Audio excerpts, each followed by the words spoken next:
There's something about the American highway at night that unsettles even the toughest truckers. The silence between rest stops, the endless stretches of blacktop, and the strange lights dancing just beyond the tree line all play tricks on the mind. But what happens when those tricks aren't in your head, when the darkness hides more than just wildlife? For many long-haul drivers, especially those crossing into unfamiliar territory, nightfall isn't just part of the job, it's the moment when reality begins to twist. These aren't stories pulled from fiction. They are real experiences, told by Mexican truckers who've crossed into the US expecting long hours and difficult roads, but found something far more disturbing. Whispers in the CB when no one else is near. Cold hands brushing the steering. Wheel in the dead of night. Apparitions waiting on bridges and figures watching from abandoned cabins. These are encounters with the unexplained and the unforgettable. Each of the 7 stories in this series comes from a driver who still carries the weight of what they witnessed. Some speak openly, others never return to the roads again. But every account shares a common thread. They happened far from home on unfamiliar roads, with no one around to call for help. Whatever it was they encountered didn't care where they came from, only that they had crossed into its territory. In the loneliness of the open highway, fear takes on a new shape. It's not just about the shadows outside the window or the strange noise under the truck. It's about the feeling of being watched, of being chosen, of something attaching itself to you and following mile after mile. For some, it ended with a scream in the woods. For others, it never ended at all. This series dives into dark corners where GPS fails and cell signals vanish, where towns on the map don't exist when you drive through them, where you stop for a bathroom break and never come back. These stories don't rely on blood or gore. They haunt through silence, vanishing time, and the creeping dread of something just out of sight, always out of reach. You're about to hear 7 terrifying stories told with raw truth and chilling detail. If you've ever doubted that the road can be haunted, think again. These men weren't looking for horror. They were simply doing their job. But the road had other plans. Plans soaked in mystery, pain, and things that should not be seen. So buckle up, turn the volume up just enough to hear every whisper, and don't look out your window. What follows are the true accounts of truckers who drove into the unknown and never truly came back alone. I had been driving for hours through towering pines and heavy fog, crossing a desolate backroad somewhere in Oregon. The radio in the truck started crackling, interrupting the music with bursts of static. I figured it was a signal issue, but a creeping feeling that something was watching me from the trees made my skin crawl. I slowed down when I noticed faint lights flickering deep in the woods. It looked like a cabin. I was exhausted and decided to pull over and rest for an hour. The air outside was freezing, and there was a strange, unnatural silence. No wind, no insects, nothing. I walked cautiously toward the lights, thinking maybe someone there could point me to a safer place to park. As I got closer, I saw the structure was old, rotting, and overgrown with vines. The door was half open, and I heard faint whispers from inside, like someone chanting in a language I didn't recognize. Something in my gut told me to turn back, but my feet kept moving forward. Peeking through a gap in the wood, I froze. Inside stood a woman with a corpse-like face, dressed in tattered black robes, holding what looked like a human head. It wasn't a mannequin or mask. The eyes were still blinking. The stench of decay poured out of the doorway. She turned slowly toward me, her eyes glowing a sickly red. I stumbled backward in terror, falling into the cold, damp earth beneath the trees. Scrambled to my feet, but she was already outside. She floated above the ground, gliding toward me like smoke on the wind. Her mouth moved soundlessly, yet her voice echoed inside my skull. "You weren't supposed to see this," she repeated over and over. I ran to my rig, heart pounding, but I could hear the twigs snapping behind me, as if something unseen was chasing me. The engine wouldn't start at first. In the mirror, I saw her hovering in the air, arms outstretched like wings of darkness. When the truck finally roared to life, the dashboard lights flickered wildly, and the road ahead stretched unnaturally long. No matter how fast I drove, the forest around me stayed the same, repeating bends, the same trees. I screamed in panic, and suddenly everything snapped back to normal. I passed a sign that said, "Welcome to Idaho," and the radio came back on. I checked the time. I was 2 hours behind, as if time itself had vanished. At the next rest stop, I told a fellow trucker what had happened. His face went pale. He asked me not to speak of it again, then showed me an old photo from a cold case file. A woman who went missing over 60 years ago, accused of witchcraft. It was her, the same face, the same black robe. "No one takes that route after midnight," he whispered. "Not if they want to wake up again." I sat there stunned, unable to say a word. Days later, while cleaning the truck, I found dry twigs in the driver's seat and a single black feather on the dashboard. I still don't know how they got there. Since then, I avoid remote routes, even if it costs me time and money. Some things can't be explained and others should never be seen. Every time I close my eyes, I see those red eyes staring back at me. I know someday I'll have to take that road again, and I'm not sure I'll make it out the second time. It was just past 3 a.m. when I saw the figure by the side of the road, waving under the dim glow of a flickering streetlight. I was in Arizona, heading east, and the next rest stop was miles away. The man wore a reflective vest and had a familiar stance, like a fellow trucker. I slowed down and pulled over. He climbed into the passenger side without hesitation, as if he knew me. Something about his silence unsettled me, but I didn't question it, not at first. He finally spoke after a few minutes, thanking me and saying his truck had broken down near the canyon pass. His voice was dry, almost cracked, like he hadn't spoken in years. I asked his name. "Manuel," he said. That name hit me like a brick. I knew a Manuel. Same region, same voice, but he'd died a month ago. Rolled off a cliff in Colorado. Everyone at the yard had gone to his memorial. I turned slightly to glance at him, my pulse racing. He just sat there, looking out the window, calm as could be.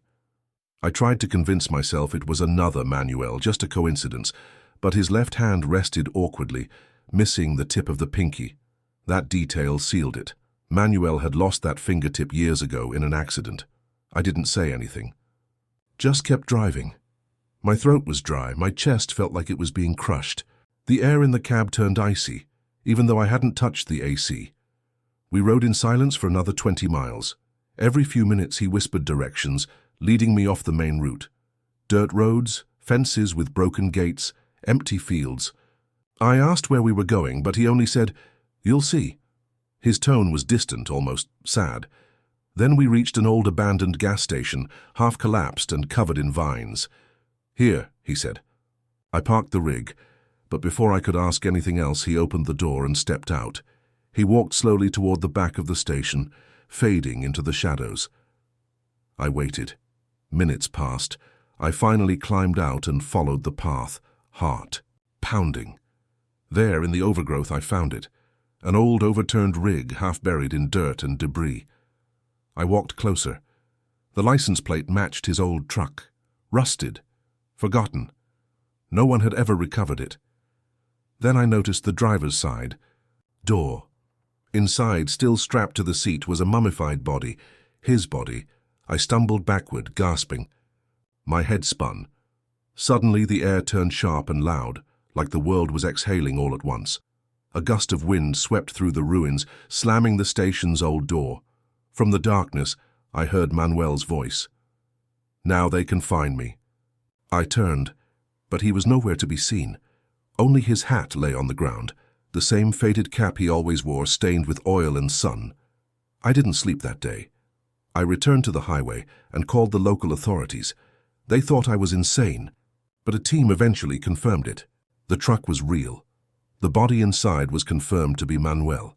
The investigation reopened, but no one could explain how I was guided to it. I didn't tell them the whole story. No one would believe that I gave a ride to a dead man. Not even other truckers wanted to hear it. Weeks later, I found a letter slipped into my glove box. It was dated a month before Manuel's death. "If anything happens to me," it read, "promise you'll get me home." My name was written at the bottom in shaky penmanship. I stared at it for hours, unable to understand how it got there. I had never seen it before, but somehow I had kept my promise. He'd reached out from the other side and I had answered. Since then, I keep that letter in my jacket pocket. It reminds me of what happened that night. Not all souls rest peacefully. Some are trapped, forgotten in wreckage and silence, waiting for someone to hear their final plea. I never took that back road again, and every time I pass a stranded driver, in the dark I hesitate, wondering if they're flesh or something else entirely. Some ghosts don't haunt you, they just want to go home. It was nearing dusk when my GPS rerouted me off the main highway due to a crash. I found myself on a lonely, forested road in northern Georgia, the sun dipping low behind the trees. I didn't mind the quiet, but there was something heavy in the air that evening, like the woods were holding their breath. I rolled down the window and heard it. Faint voices, soft and pleading, coming from somewhere deeper in the trees. I thought it was a radio, but mine was off. I pulled over near a clearing. Something told me I needed to stop. The voices got clearer. "Help us!" they cried, echoing softly like wind through branches. Against my better judgment, I grabbed a flashlight and stepped into the woods. The ground was damp. The air felt thicker with each step. I followed the sound deeper, branches brushing my shoulders, the trees seeming to close in around me. My flashlight flickered once but stayed lit. Then I saw them. 2 figures hanging from the branches ahead. Young, maybe teenagers. Their clothes were torn, their skin pale. One of them had long dark hair covering her face, the other wore a torn hoodie. I froze. My body refused to move. The smell of rot was faint but growing stronger. I wanted to run, but something about their presence kept me rooted. It wasn't fear, it was sorrow, like they needed someone to see them. Suddenly I heard footsteps behind me. I turned, expecting someone else had followed me in, but no one was there. Just the trees and fog starting to creep through the underbrush. The moment I looked back, the bodies were gone. Nothing hung from the branches, just leaves swaying gently as if mocking me. My flashlight went out completely. I backed up, stumbling until I found the road again, my truck parked just where I left it. Back inside the cab, I sat shaking. I didn't drive off immediately. I just stared into the tree line, trying to make sense of what I'd seen. I pulled out my phone and checked local news. Anything about missing persons. To my shock, 2 teens had disappeared 2 weeks earlier in that exact area. Their photo matched the ones I saw hanging in the trees.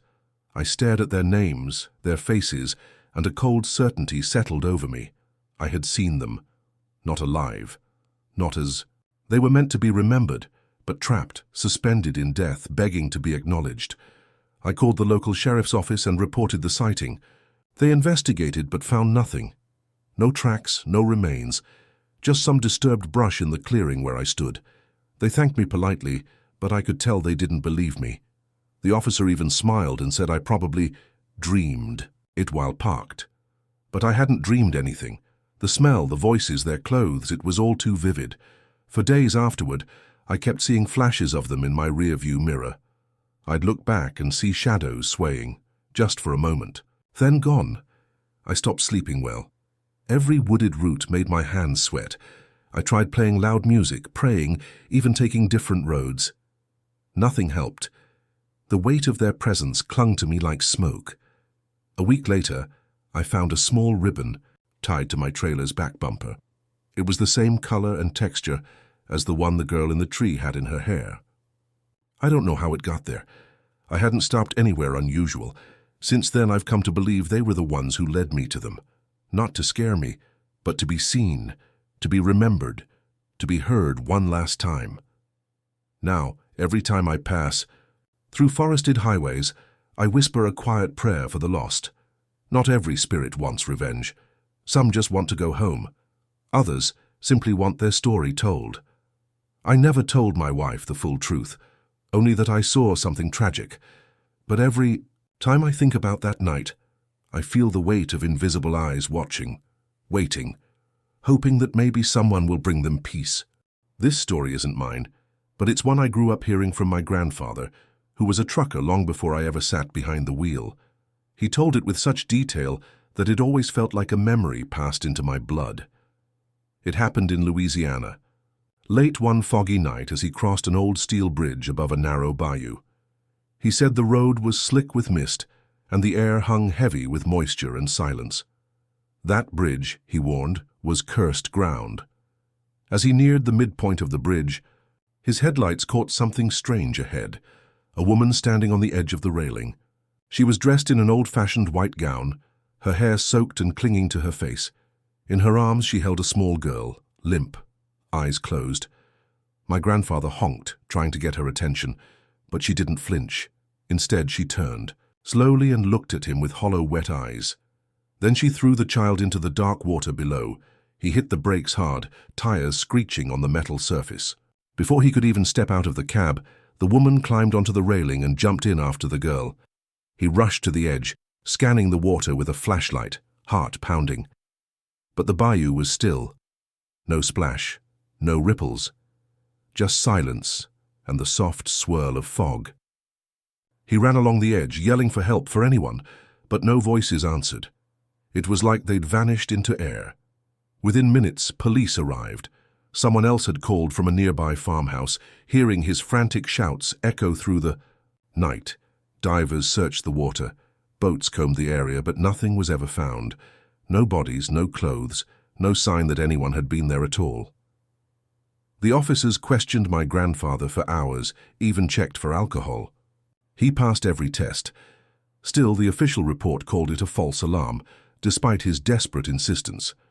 Weeks later, while resting at a diner along the same route, he overheard an old man talking to the cook about a ghostly pair seen on the bridge over the years. A woman and child, always silent, always vanishing when approached. The story went back decades. Some believed it was a mother who drowned her daughter in a fit of grief during the Great Depression, then jumped after her. Others said they were victims of an accident, searching forever for rescue that never came. What made it worse was what happened after. For months, my grandfather had vivid dreams. In them, he'd be back on the bridge, but the woman would be inside his cab, holding the child and whispering in a language he couldn't understand. He'd always wake up drenched in sweat, the sound of dripping water in his ears. One morning, he found small wet footprints in the passenger side floor mat, like a child had stood there barefoot. He cleaned the cab thoroughly, even had it blessed by a local priest. But the dreams continued. Sometimes he'd feel weight in the seat beside him as he drove. The radio would cut to static, and in the hum he swore he could hear a girl's laughter. He began avoiding that route completely. Even years later, after retiring, he refused to speak of the bridge without his hands shaking slightly. They weren't just ghosts, he once said. They were trapped. When he passed the story to me, I was a teenager just starting out. I laughed it off, thought he was just spinning tales, but I've met too many drivers who've heard the same thing, seen the same pair. One guy told me he saw the woman standing in the middle of the road and swerved to miss her, only to nearly crash into the guardrail. Another swore she appeared in his side mirror for a full mile before vanishing. Now I never mock the story. I avoid the bridge whenever I can, but if I do have to cross, I lower the radio and roll down the window just slightly, out of respect, just in case. They say spirits like hers cling to places where grief lingers, where tragedy hasn't finished, playing itself out. I believe it. And every time I drive near water, I remember the look on my grandfather's face when he said, "She knew I saw her." I was running behind schedule through a rural area in Alabama, trying to make up time on a dark county road. My GPS had glitched and rerouted me off the interstate. The deeper I went, the fewer lights I saw. Eventually, the road narrowed and trees closed in from both sides, forming a kind of tunnel. That's when I saw it, an old dirt path breaking off to the right, marked only by a rusted sign I couldn't read. My tank was low and I needed to stretch my legs. So I turned. The path was rough, barely wide enough for the truck. I drove slow, branches scraping the trailer. Then about half a mile in, I saw a faint glow ahead, orange and pulsing like firelight. I stopped and turned off the engine. The silence was eerie, thick, broken only by the distant sound of something squealing. It didn't sound mechanical. It sounded alive. My instinct screamed at me to leave, but I grabbed my flashlight and climbed out. As I crept forward, the trees opened into a clearing, and that's when I saw them. 3 people cloaked in black rags crouched around a fire. Between them, a live pig lay on its side, legs bound with rope. Its eyes were wide and wild. One of the figures sliced into it slowly, Not to kill it, but to make it scream. The others were chanting in low, guttural tones, swaying like they were in a trance. Blood steamed in the cold air. I stumbled backward, cracking a branch underfoot. The figures froze. All three turned their heads at once, their faces obscured by masks made of animal skulls. I didn't wait to see what they'd do. I ran for the truck, nearly tripping over roots and stones, my breath catching in my throat. The moment I slammed the door shut, I saw movement in the mirrors. They were coming, slowly, but steadily, emerging from the tree line like shadows. I turned the key. Nothing. The engine clicked but wouldn't start. I hit the wheel, cursed, tried again. Still nothing. Then I heard tapping on the window. I looked to my right and saw one of them, face inches from the glass. Behind the bone mask I saw eyes, human but blank. They didn't blink. He held something in his hand, a chunk of raw flesh. My heart stopped. I ducked low and finally the engine roared to life. I threw it into reverse, crushing underbrush and branches as I tore back down the path. I didn't care about the noise, I just had to get out. As I reached the main road, I looked back one last time. They stood in the clearing, perfectly still, watching. The fire behind them had grown taller, brighter, like it was feeding on more than just wood. Back on the highway, I pulled over at the first gas station and ran inside. I tried to tell the cashier what I'd seen, but the words wouldn't come outright. He just stared at me, then said something that chilled me more than anything else that night. "You saw them too?" He lifted his sleeve to reveal scars, thin, deliberate lines on his forearm. "They let me leave," he whispered, "but I wasn't supposed to come back. I never drove that route again. I deleted the path from my GPS history, and to this day, I have no idea where exactly I was. The map doesn't show any road where—" I turned off. No name, no marking. I even tried to return with a friend once during the day, but the dirt road was gone. Just dense trees. No sign anything had ever been there at all. I don't know what they were doing that night, or what would have happened if I had gotten closer. But it wasn't human, it wasn't a farm, it was a ritual. Something old, something hungry. And I'm sure that pig wasn't going to be the last thing they sacrificed. Sometimes I still hear the squealing in my dreams. Except it's not always an animal. Sometimes it sounds like a man. We were hauling together that night. Me and my friend Rodrigo, 2 rigs running side by side across a long stretch of empty road in New Mexico. The moon was high, the desert still, and traffic was non-existent. We were laughing over the CB, telling jokes and sharing stories to stay awake. Around 2 a.m., Rodrigo radioed in, said he needed to stop for a quick bathroom break. There were no gas stations around, just dry scrub and dust. We pulled over near a small patch of mesquite trees by the roadside. He parked behind me, grabbed a flashlight, and disappeared into the brush. I stayed in the cab, keeping the headlights on and engine running. 5 minutes passed, then 10. I called out on the radio, no response. I honked the horn, thinking maybe he got distracted or dropped his walkie. Still nothing. The wind picked up slightly, whispering through the open window. I climbed out, flashlight in hand, and called his name. The night felt heavier with each step I took toward the trees. I walked maybe 50 feet in, but there was no sign of him. No prints, no movement, no light from his flashlight. It was as if the land had swallowed him whole. I started yelling louder. "Rodrigo!" I shouted. Into the emptiness. My voice echoed, then died. Suddenly I heard a crunch behind me. I spun around, nothing. The beam from my flashlight caught dust in the air, and in the distance, something moved between the trees. Too fast to be human, too silent to be an animal. My stomach dropped. I ran back to the trucks, hoping Rodrigo had returned, but his door was still open. His flashlight was on the ground, still flickering weakly. I called 911 and reported a missing person. They dispatched a unit, but it took nearly 2 hours to arrive. The officers searched the area with dogs and drones. Nothing. Not a footprint, not a shred of clothing. It was like he'd vanished into another world. The sheriff told me this wasn't the first time a trucker had gone missing in that region.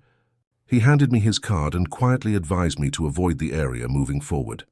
I stayed at the scene for over 6 hours, hoping Rodrigo would walk out of the trees, laughing, saying he'd gotten lost. He never did.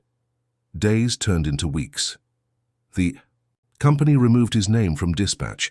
His family held a memorial, but no body was ever found, no clue, no closure, just an empty driver's seat and a quiet rig left behind. The strangest part?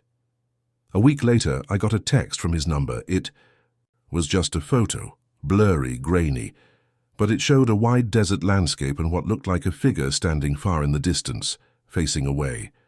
I stared at that image for hours, heart racing. When I tried to call back, the number was disconnected. I never showed the image to his family. I didn't want to reopen the wound. Months after, I drove that same stretch again, during the day. I thought maybe I'd find something, a clue, a sense of closure, but I couldn't even locate the exact spot. It was like the road had changed, as if the land wanted me to forget. Sometimes I wonder if it was a place, a portal, or something else that took him, something that feeds on those who step too far into its reach. Since then, I've grown paranoid. I never stop in remote areas alone anymore.